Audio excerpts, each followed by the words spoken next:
It's that time of year again. Starbucks has put the pumpkin spice latte back on the menu. And what is better than a PSL from Starbucks? A spiked pumpkin spice latte. By the thirsty bartenders.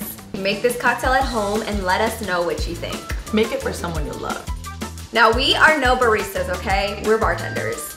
So we skipped the brewing of the espresso today and we're going in with some coffee liqueur. There are so many coffee liqueurs in the market. Right now in our cabinets, you can find Mr. Black or Kahlua.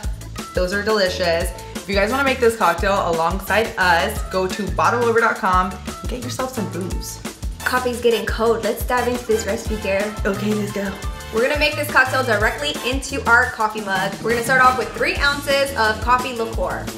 Next, go in with 1 teaspoon of pumpkin pie spice. Next, go in with 1.5 ounces of pumpkin syrup. Today we're using Real's pumpkin puree infused syrup. But if you want to make some fresh pumpkin pie spice syrup at home, we actually have a really bomb recipe that you can find. The link is in our description. You would just sub out both the seasoning and the puree and use 1.5 ounces of this goodness. Top this off with 6 ounces of steamed milk. It smells so good. Oh my God. Something about warm milk. I don't even like milk. But if you warm it up and put it in some coffee, I'm there for it. Put it in a freaking baby bottle and, okay. Now, if you don't have a milk steaming machine like your girl, Sam has a tip for you.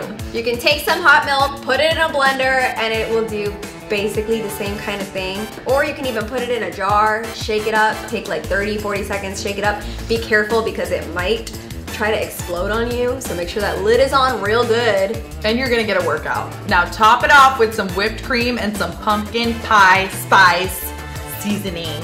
Oh, now we can taste it finally. Oh my God. Oh, that's nice. That's like a warm hug from your mom.